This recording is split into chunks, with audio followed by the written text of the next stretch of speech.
Saint-Pétersbourg ce jeudi, le président russe reçoit des journalistes. Question, Téhéran a-t-il sollicité Moscou pour obtenir une aide militaire contre Israël? Nous avons proposé à nos amis iraniens de travailler dans le domaine des systèmes de défense aérienne. Mais ils n'ont pas manifesté beaucoup d'intérêt à l'époque. Et nous en sommes restés là. Quant à l'accord que vous avez mentionné sur le partenariat stratégique, il ne contient aucun article relatif au domaine de la défense. C'est le deuxième point. Et le troisième point, c'est que nos amis iraniens ne font pas de demande à ce sujet.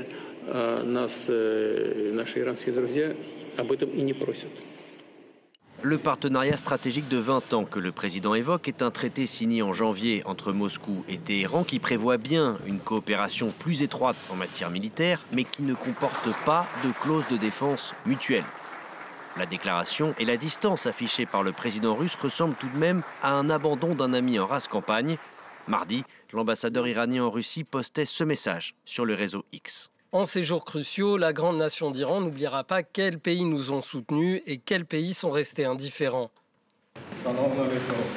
Car ces dernières années, la Russie, marginalisée par les Occidentaux, s'est largement rapprochée de l'Iran et utilise même ses drones Shahed en Ukraine. Des drones que la Russie peut même fabriquer seule, sous licence. La guerre ne devrait donc pas affecter les capacités de combat de la Russie, qui cherche à conserver de bonnes relations avec Israël, où vit une importante et influente communauté russophone.